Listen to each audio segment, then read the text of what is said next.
Hey guys, it's Katie at scrapinkaty.ctmh.com, and this is the Love Your Stash July Challenge with the creative design team, where we are hoping to inspire you to dig in your stash and use some of those products.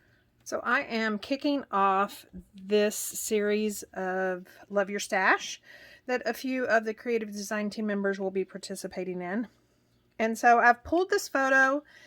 If you know me and my family makeup, you know that these boys are no longer this age. They're grown adults. And I pulled this photo. I've had it in my scrapbook room for a while. It's actually glued to this frame. It's been unprotected. This is back in the day when you had to take negatives to the store and get them developed. So this is not saved on the computer. I don't have a duplicate. This is it. So my hope is to somehow cut this frame off, and I'll just use this already framed. I mean, it's got foam stars and stickers, but I'm going to just use it already framed. The frame that it will stay on will kind of add some dimension. I've also pulled the months of the year July stamp set, some stitched thin cut stars that I used on another project a week or so ago. And then from my stash, I've pulled these journaling spots. I'm really liking the blues. That was Indian corn blue a long time ago. And then I'm liking, the muted brown colors. Also from my stash, I've got dazzling die cuts. And I think I'm going to use either this outdoor denim, or I may pull in the sunflower. And then I've also pulled a couple of sheets of textured cardstock. Now this is from my stash, and I love textured cardstock so much. I have been hoarding tons of it. And finally, the other day, we are allowed to email close to my heart and ask for products to be brought back. And so, or even product suggestions brand new. But I sent an email to Corp about the textured cardstock and asked them, pretty please, with sugar on top, bring the textured cardstock back. So, not that it's going to happen, but I felt like if I emailed them, then maybe I could start using this. And then I wanted to incorporate something out of the new July-August catalog. So I have a sheet of pattern paper from the Wander collection. It is perfect. It's an outdoorsy adventure type paper packet. You can see here that the sticker sheet has some gloss to it. I just love that. And then, of course, the pattern pieces. We've just got anything and everything having to do with outdoors. Just so pretty, and I'm loving the colors in this collection. So I definitely wanted to use the star background paper because that photo of my boys, it was taken on 4th of July, long time ago. I'm going to have to ask my sister when we were at her house. I'm going to have to ask if she remembers. But I'm going to guess it's about 2004 or 3, depending on how old this little boy is right here.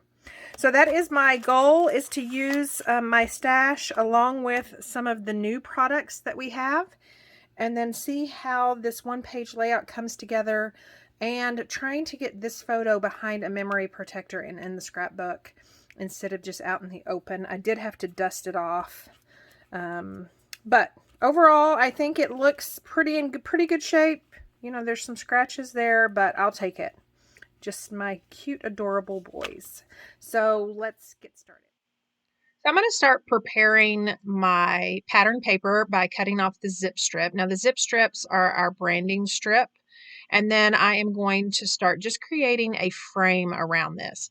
Now, I love this star pattern paper from the Wander line, so I want to save as much as possible. So I'm going to frame it out, which means I'm going to cut a 3/4 of an inch border all the way around.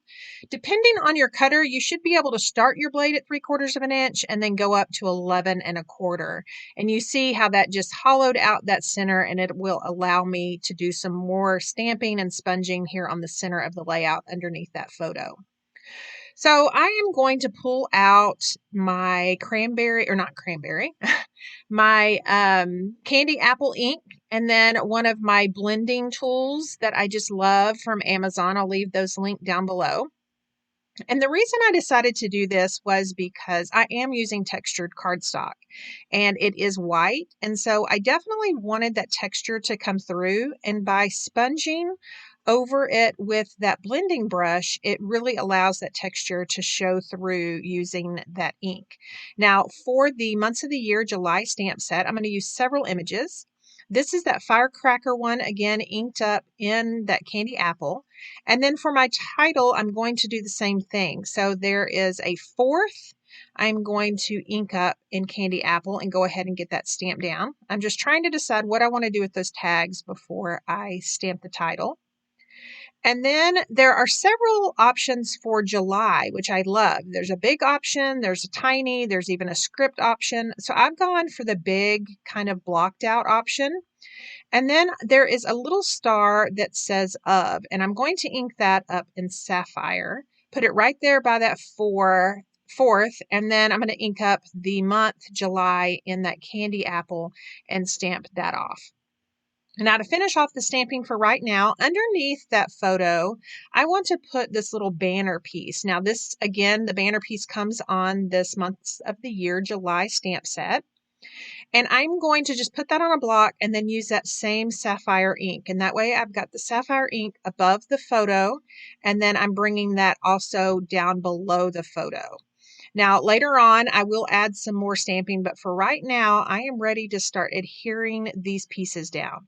So I'm going to start with the scalloped piece, and remember that came from the Dazzling Die Cuts from my stash, and I'm just using the lighter side of that outdoor denim. And then for these tags, I am going to just cut those so I can maybe use those other places or maybe even on a different project. So I'm going to tuck those in behind this photo and just right above that little firework at the bottom left. And those will hang out.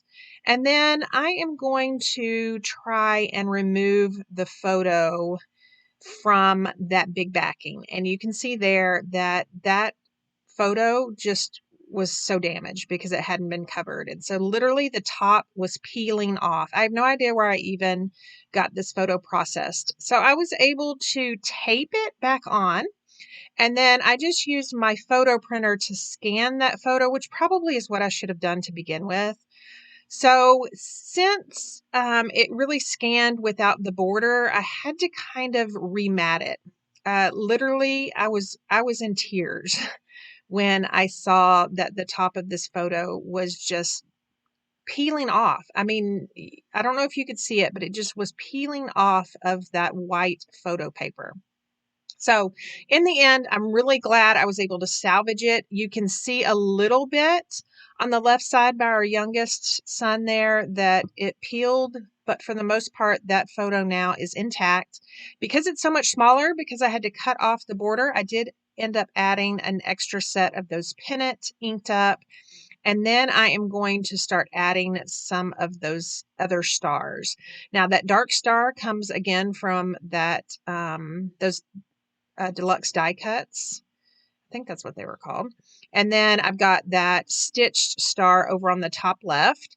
And then I'm going to take some of these sequin stars. Now this was from the Stars and Sparklers line that just retired at the end of June. So I was able to snag some of those sequins. Anyways, so I just used some of those silver stars there. And then I am going to end up adding another one of those stitched thin cut stars at the bottom.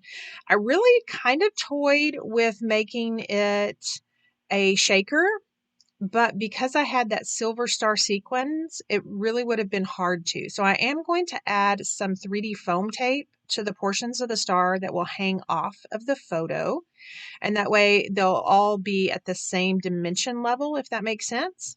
So I'm going to glue that down, and then I'm going to go back to the months of the year July stamp set. And there are a couple of little tiny stars. I'm going to use the tiniest solid star ink it up in sapphire ink, and then just go to town. Now, if you're a follower of mine, you know this is usually where I mess up, but I'm glad to tell you this isn't the part that I messed up on.